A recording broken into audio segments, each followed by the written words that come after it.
তো thank you so much all মেম্বার্সদেরকে আমাকে ইনভাইট করার জন্য। আমি আজকে কতটা ভালো পারফর্ম করতে পারবো আমি সত্যি জানি না, আমি কনফিডেন্স হারাচ্ছি বিকজ আমার গলার অবস্থা খুব খারাপ, শরীরটাও খুব ভালো, মানে আমি বলতে পারবো না যে ভালো, কিন্তু মন থেকে স্ট্রং হতে হবে, যেটা আমরা সবসময় করে থাকি। আমাদের প্রফেশনে শরীর খারাপটা কেউ শোনে না, বিশেষ করে কাজের জায়গায়, কাজের ফ্লোরে।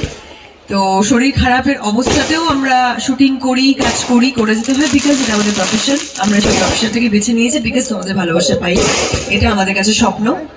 তো তোমরা অ্যাকচুয়ালি আমাদের কাছে ভগবান, তোমাদের সাপোর্ট ভালোবাসাটা পাই উঠে হয়তো আরো কাজের এনার্জিটা বেড়ে যায়। তো যাই হোক, গলার অবস্থা, শরীর খারাপ, সবকিছু আজকে পিছনে ফেলে রেখে এগিয়ে যেতে হবে। তো আজকে তোমাদের সাপোর্টটা খুব দরকার। আমি কতটা কি ভালো গাইতে পারবো, আমি তো প্রফেশনাল সিঙ্গার নই, সেই হিসেবে আমি দাবিও করতে পারবো না যে আমি খুব ভালো গাই বা গাইতে পারবো।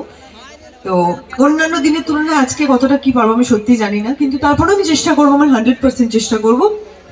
তো আমি একটু দেখতে চাই কাদের এনার্জি বেশি। আমার তো আজকে এনার্জি নেই, কিন্তু তোমাদের এনার্জিটা আমার দেখা দরকার বিকজ তোমাদের এনার্জি থেকে আমি এনার্জি নেবো।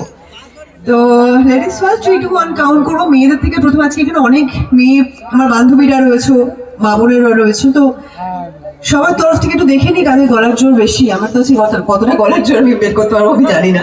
তো 3 2 1 কাউন্ট করছি। প্রথমে মেয়েদের দিকে একটা জোরে চিৎকার চাইবে, ওকে? 3 2 1।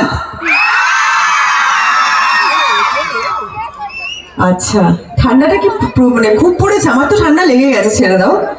ঠান্ডা খুব, অ্যাকচুয়ালি কলকাতায় ঠান্ডাটা নেই বললেই চলে। তো তার জন্য আমরা ডিফারেন্সটা কোথাও গিয়ে পাই, এই যে শো করতে আসা বা তোমাদের কাছে আসলেই বুঝতে পারি রাত্রেবেলা আর দিনের বেলার টেম্পারেচারের ডিফারেন্সটা হিউজ।